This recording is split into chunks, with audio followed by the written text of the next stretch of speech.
and a lunar eclipse is the opposite, when the Earth's shadow falls on the moon. The two sections of the shadow, the dark umbra and the partially shaded penumbra, their placement determines which type of eclipse we can see from Earth.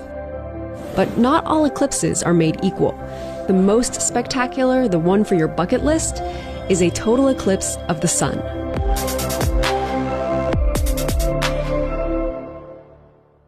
A total solar eclipse begins as a partial eclipse. You'll notice trees projecting the crescent sun and shadows becoming sharper than normal. The landscape darkens to a bluish gray, and you'll start to feel the temperature drop.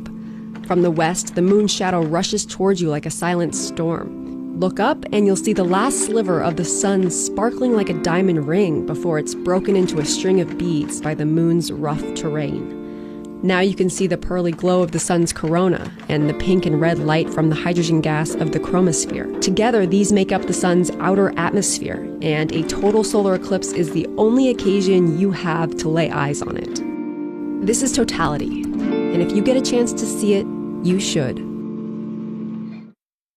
The moon orbits Earth every 29.5 days, but we don't get eclipses every month.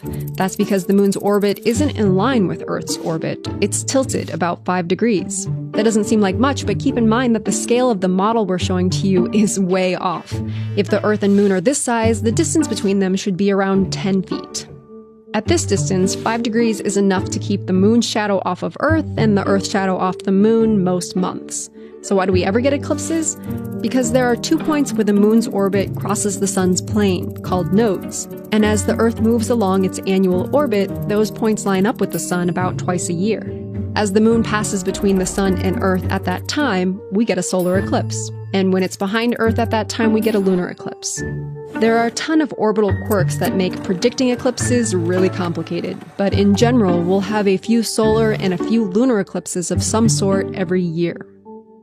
But you're more likely to see a total lunar eclipse in your lifetime than a total solar one. The totality of a lunar eclipse can last well over an hour, and it's viewable for anyone on the night side of Earth. The moon often turns red during a total lunar eclipse because our planet's atmosphere scatters the bluer wavelengths of light while the longer, redder wavelengths pass through. Or to put it another way, a total lunar eclipse projects all of the world's sunsets and sunrises onto the moon. Total solar eclipses seem much more rare because totality lasts just a few minutes, and although Earth gets a total solar eclipse every 18 months on average, each one is only viewable by less than 0.5% of Earth's surface. Eclipse chasers travel all over the world to put themselves in the path of that shadow.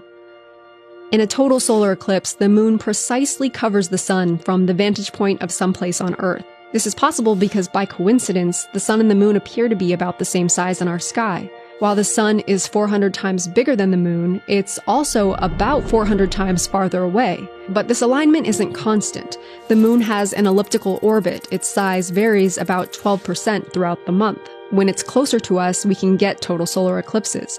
But